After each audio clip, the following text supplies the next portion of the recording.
Auparavant, j'étais policière en France et j'élevais en plus des chevaux pour mon passe-temps. Suite à une blessure à la colonne vertébrale, j'ai plus pu exercer ni l'un ni l'autre des deux métiers qui étaient beaucoup trop physiques pour moi.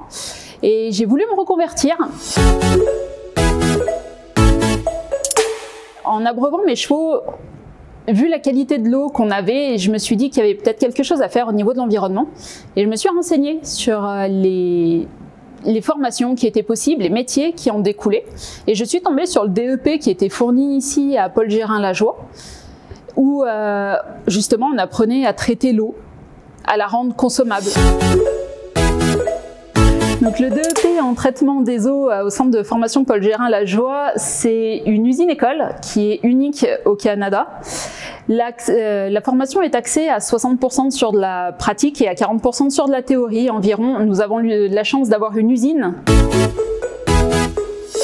On a une usine entière où on peut faire toutes les filières de traitement, que ce soit de l'ozone, que ce soit du chlore, que ce soit plusieurs filtres. On a aussi on a aussi de quoi traiter les eaux usées qui nous viennent directement en partenariat avec la ville de Vaudreuil-Dorion. On a plusieurs laboratoires avec tous les équipements, les derniers équipements de pointe. Retourner aux études, surtout quand on a 35 ans, ça peut faire un petit peu peur en se disant est-ce que je vais y arriver, sachant que dans le traitement des eaux, il y a énormément de maths, on ne va pas se le cacher. Et puis au final, si on ne le tente pas, on ne peut pas savoir si on peut y arriver ou pas.